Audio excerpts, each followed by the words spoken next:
isa, LDR ang relationship ngayon, or single, meron someone over the net na meron kayong makilala, hindi imposible.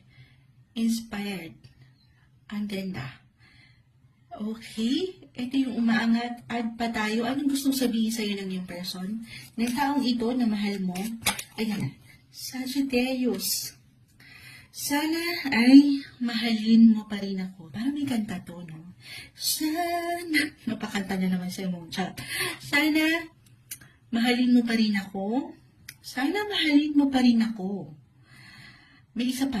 Okay, pero sana mahalin mo pa rin ako.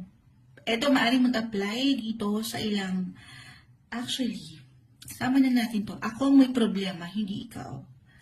Sana mahalin mo pa rin ako. Okay, so umaangat yung love pa rin na dumaan sa ilang